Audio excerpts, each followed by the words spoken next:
had a speedy exit strategy for the American soldiers, America from Iraq, and Iraq being viable by making 3 ethnic groups interdependent and indispensable in the governance of Iraq. We suggested that.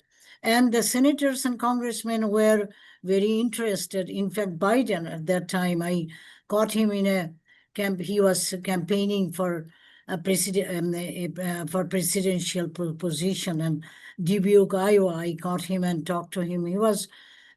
He saw our team in Washington, D.C., and also we saw senior leaders like Grassley, Senator Grassley from the Republican Party, and other.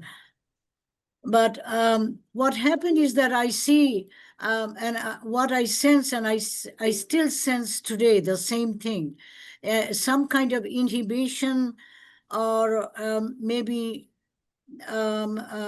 underestimating ourselves, being citizens of the United States, and taking a more forceful role, and ultimately facing difficulties in Iraq. At that time, violence was very bad, ethnic civil war, and we were not allowed to go.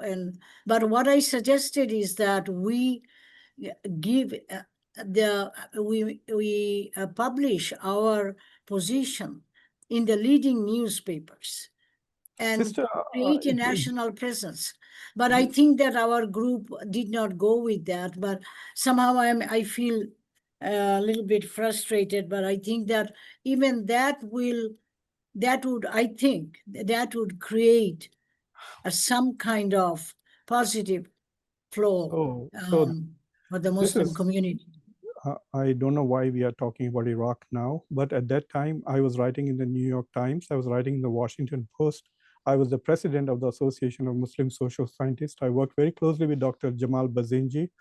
I was on the board of CARE and both ISNA at that time, and I'm very intimately aware, but there was one fundamental problem there. American Muslims were coming across as representatives of the Muslim world and not as representatives of America.